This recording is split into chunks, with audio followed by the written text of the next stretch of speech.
राजगांगपुर कुत्रा ब्लॉक रो तेलीघोना ठारे स्थापित शिवा सीमेंट कारखाना को 1/4/1997 मसीह किणवा परे कारखानार उत्पादन क्षमता प्रतिदिन 300 टन को वृद्धि करने कार्य आरंभ कर 1998 शेष करथिला। उक्त कारखाना को 10/1/2017 मसीह जिंदल स्टील पावर को हस्तांतर करने पर 22/10/2020 कारखानार अधिक उत्पादन क्षमता वृद्धि संपन्न करने कार्यधारा को आगे नहीं 24/12/2021 शेष करिबारे समर्थ होई परिथिला।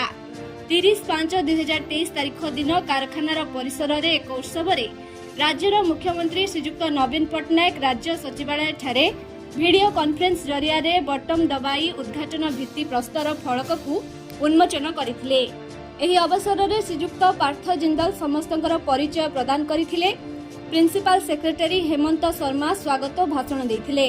एही उद्घाटन उत्सव रे सुंदरगढ़ जिलापाल डॉक्टर हर्षद पराग, डीएफओ दीपक कुमार मिश्र, इपिकाल मुख्य डीके सेनापति, जेएसडब्ल्यू सीमेंट रो सीईओ नीलेश कुमार नरवाकर सह कारखानार पीआरओ मुख्य संग्राम केशरी राउत, एचआर मुख्य अनुपम मिश्र एवं कारखानार उच्च पदाधिकारी वृंद उपस्थित थिले।